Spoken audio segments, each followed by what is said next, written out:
Asante sana. Kwa majina naitwa Kichichi Marwa. Kama kawaida yangu wanajitambulisha. Naitwa Kichichi Marwa, mkazi wa kata Turwa. Nimekuwa mjumbe wa halmashauri kuu ya wilaya ya miaka 5.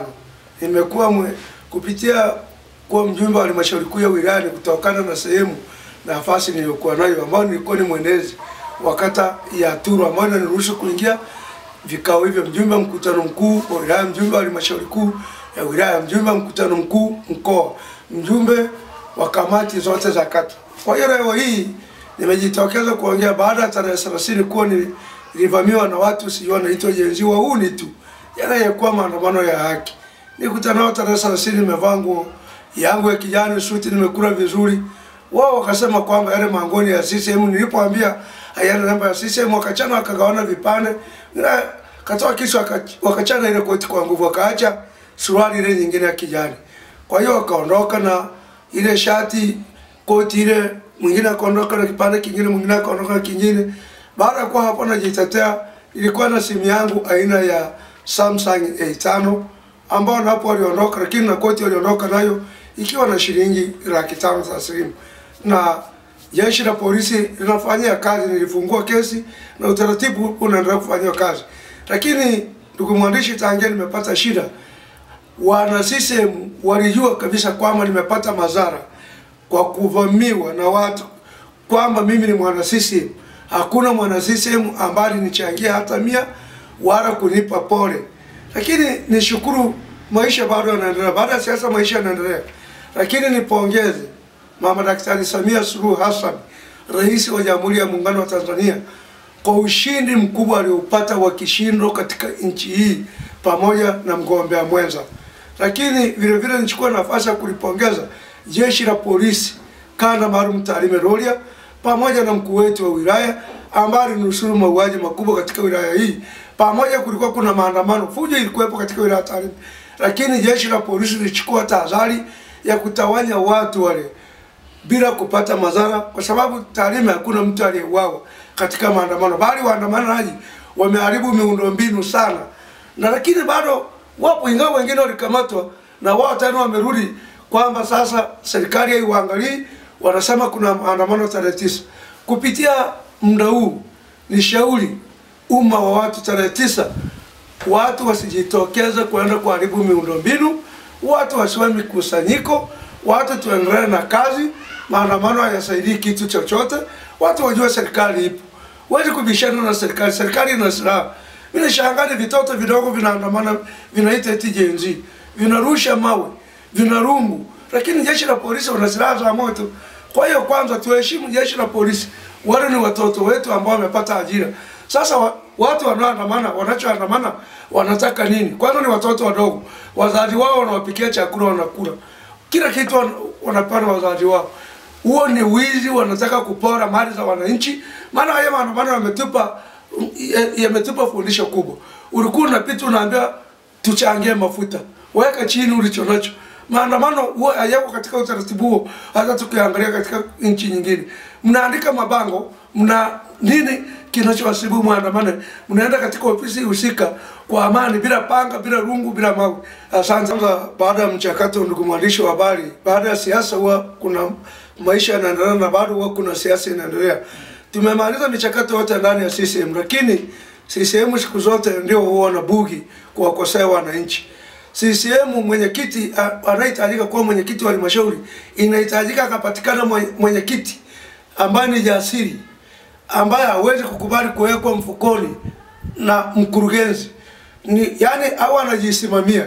Huwezi kumchukua kijana tu ambaye hana hata njia yoyote ya kuweza.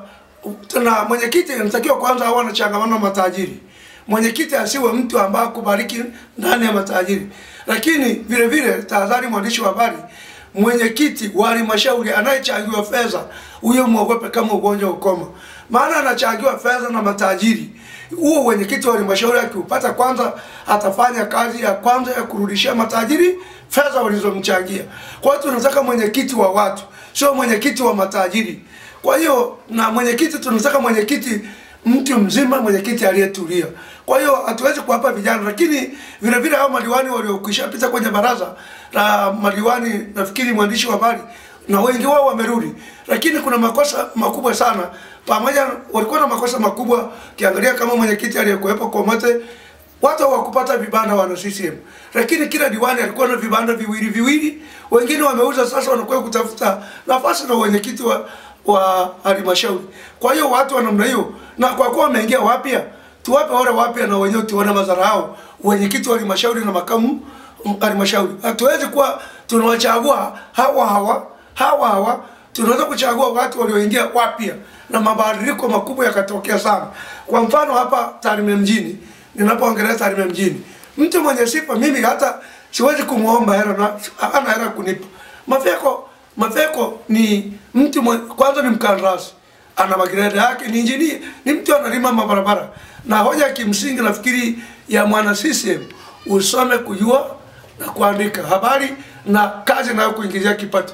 Kwa hiyo ukienda katika sifa hizo hapa Tarime mjini, Mafeko ana sifa kubwa kuliko watu wote. Mimi simpigi debe, mimi sio diwani, lakini ukienda kwa uhalisia, kwanza ana umri mkubwa, ametulia, ni mtu ana familia. Kwa hiyo tunataka watu wa namna hiyo. Hatutaki sasa kuelekea kukwaza wanachama tena ndani ya CCM. Tunataka tulete watu ambao watafanya nini? Kazi na wana CCM wakakubali. Na kwa nini niseme hivyo? Hao madiwani walikuwepo. Siwezi kuwataja, lakini kila diwani wote waliorudi kuanzia Balenzo banda viwili, Mseti vibanda viwili. Kwa mata ambaye amepumzika alikuwa na vibanda vitatu. Watu waligawana DC ndio hakutaka kibanda. Watumishi wote wana vibanda katika ile soko. Kwa hiyo hatuwezi kuendelea kuwa na watu wa namna hii. Tunataka sasa watu ambao nafikiri CCM tumeingiza majembe makali, watu wanajitosheleza kufanya kazi zao. Ni bora sasa tukachagua mtu ambaye atatumikia wananchi, mtu ambaye atajali wana CCM, mtu ambaye ataogopa rushwa, mtu atakayeheshimu serikali. Na ndio maana nimemtaja hapa Mafeko ana sifa. Lakini tukienda kule Tarime vijijini, wengi wamechukua fomu na hatuwezi kufanya majaribio kuchagua mwenyekiti wa halmashauri hata Tarime vijijini kwa sababu ya utajiri wa watu, kwamba Nyamongo ni matajiri. Ina maana tukiruhusu namna hiyo tutakuwa tumebagua kata 26 na tutarudi tena katika utumwa, katika zile fedha za CCR hazitaenda katika kata nyingine. Kwa hiyo tunataka tuchague mtu ambaye fedha zile za CCR zitaenda katika kata 26 zikaenda kufanya miradi. Mtu sio kwamba lazima atoke Nyamongo. Kuna kata 26, mtu yoyote anayefaa anaweza kutoka katika hizo kata 26 na akafanya vizuri zaidi na fedha za CCR zikaenda. Na ni kwa nini niseme hivi? Hatutaki ubaguzi tunapochagua mwenyekiti wa halmashauri. Sijui unanielewa. Wewe kusema eti hata mwanamke hawezi kuwa mwenyekiti wa halmashauri. Tunamwona kama kule Silali hawajawahi kuwa na mwenyekiti wa halmashauri wale kumpata makamu Mapesa. Mapesa ni mtu ni mwanamke lakini yuko vizuri na alishakuwa makamu, ikatokea amepigiwa kura na madiwani, anaweza kuendelea. Ukienda kule kwa Mzee Gachuma kule Manga Komaso, tangu Marukiseri ametoka pale hawajawahi kupata mwenyekiti. Kwa hiyo Matera pale ni mtu mzima, ana umri kabisa, ni mfanya biashara wa madini, akapewa nafasi mwenyekiti wa halmashauri, atafanya kazi vizuri. Lakini ndugu mwandishi wa habari, nimeendelea kusema hatutachagua mtu kutokana na mtu kuchangiwa fedha. Na mtu anayechangiwa fedha muogope kama ugonjwa ukoma. Hizo fedha unazochangiwa utazirudisha vipi? Tafasiri yake utafanya kazi inayoendana na watu waliokutuma ukawafanyia kazi. Sawa sawa. Pia katika huo mjadala kwenye majukwaa tumekuwa tumeona sasa hivi vinatajwa vigezo vikubwa viwili. Cha kwanza ni cha elimu na cha pili ni kuwa na pesa. Sasa wewe kama wewe unasimamia kipi? Unasimamia tumpate mwenyekiti mwenye elimu au mwenye pesa? Mimi kiongozi yoyote katika nchi hii hatokani na pesa. Kiongozi yoyote katika nchi hii anayetoka ndani ya CCM au chama chochote kuwa mbunge ni ajue kusoma na kuandika tu na kipato chake cha kumuingizia kazi. Nafikiri hao madiwani wote waliojaza fomu hizo wana vipato vyao vya kuingizia kazi. Wanajua kusoma na kuandika. Elimu yao ni kusoma na kuandika. Sasa mwisho kwa wanajukwaa waliokumisi kwenye magrupu yetu. Neno la mwisho ndugu mwandishi wa habari ni kwamba nimepoteza simu kama nilivyosema, hakuna mwana CCM yoyote aliyenichangia, na nimepata madhara makubwa kutokana kwa mimi ni kada wa CCM na bandika mabango ya CCM na sifia wabunge na sifia serikali, lakini baada ya kuwa nimenyang'anywa simu sikupata mchango wowote kutoka kwa mwana CCM yoyote mpaka wa leo hii. Na marafiki zangu wengi nilikuwa nawaambia bana, changieni mnunue simu, anasema afadhali anatoka kwenye mitandao. Wito ni kwamba simu karibuni itaipata tena kubwa kuliko 15 ambayo ninyang'anywa. Nilinyang'anywa simu kama nilivyokuambia mwandishi wa habari A15 Samsung, nikachaniwa koti, ilikuwa na 500,000 wakaenda nazo, na kesi yangu inaendelea kule na simu serikali inaendelea kuitraki, lakini simu nitaipata. Lakini vile vile nikukumbusha mwandishi wa habari, kulikuwa kuna sakata ile la maandamano, wabunge hawakuwa wanaruhusiwa kupeleka watu bungeni. Bahati nzuri nilikuwa nimesahau nikukumbusha. Kwa hiyo wabunge walikuwa wanapeleka watu 5, kila mbunge anapeleka watu 5 na walikuwa watambulishwa bungeni. Lakini mimi nimeenda bungeni, nikukumbusha tu mwandishi wa habari, nilikuwa nimesahau, kama mjomba wake na Esther Matiko na mwenyekiti wa CCM Maro Daudi Ngicho, tuliingia bungeni na watoto wa Esther Matiko wawili kama wageni wa Esther Matiko, watu 5 kutoka wilaya Tarime. Lakini na mimi nimeenda kwa mikakati, ndugu mwandishi wa habari, nimwambia nimekuwa ndani ya chama, kazi wa wabunge nyie ni kutumikisha watu, hamwezi kuhapa ndoano, mlishazoea kuhapa samaki. Kwa hiyo nienda kwa Esther Matiko baada ya kuwa nimetoka bungeni na mwenyekiti wa CCM wilaya kule kama wageni, nilikaa na Esther nikamwambia mikakati kwamba bana, mimi nimefanya kazi yako kubwa sana. Tarime inajulikana, sikujificha. Mambo ya makundi sikusubiria yavunjwe, nilivunja makundi, nikaingia nikaraumiwa kwamba nimesaliti kwa risk mbalimbali ambazo walikuwa wanasema nguo za Esther stakiwi. Nikaingia mpaka kwenye virabu, nikaingia mpaka kwenye stendi kwa Wanyawagongo, nikajenga hoja ya Esther Matiko mpaka ushindi ulipopatikana. Kwa hiyo nilienda nikamkabidhi barua yangu, nikamwambia bana, mimi ni mzee, kaja kunipa shilingi 200,000 ilishapita na wakati, au 150,000. Sasa ninachohitaji ni kazi au nifanye biashara kubwa zaidi kuliko nilionayo. Na akasema analifanyia kazi na itakuwa ni mbunge wa kwanza watu watakaona mfano. Esther akishahidi anaahidi. Lakini vile vile kukumbushe, anakuja hapa karibu tarehe 2 hivi.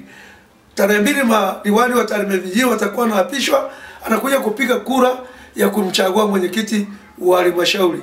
Asante sana. Tanguliza shukrani ya Mama Daktari Samia Suluhu Hassan, Rais wa Jamhuri ya Muungano wa Tanzania na mgombea mwenza, kwa kuaminiwa na wananchi zaidi ya milioni 70 na kitu katika nchi hii, kuwapa tena ridhaa ya miaka hii 5 kusukuma gurudumu la nchi hii.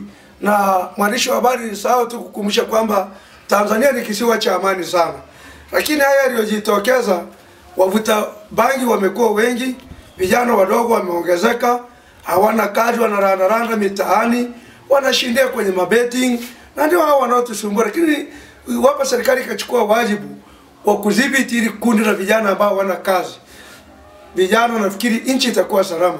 Lakini nimpongeza rais kama nilivyotanguliza kwa kusamehe wale watu waliokuwa wameandamana kwa kufuata mkumbo katika maandamano, wakapewa kesi ya uhaini akawaachia.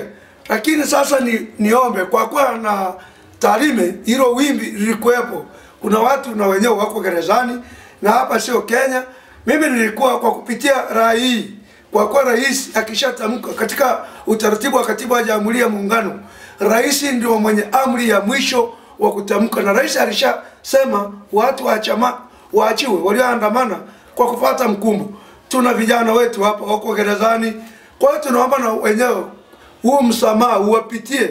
Kwa kupitia rai hii tunaomba vijana wetu kweli walishikwa na wenyewe hapa katika wilaya Tarime, wapo katika gereza la Tarime, tunaomba huu msamaha uwapitie. Itapendeza kama wengine sasa walivyoachiwa wako katika familia zao na wanafanya kazi nyingine.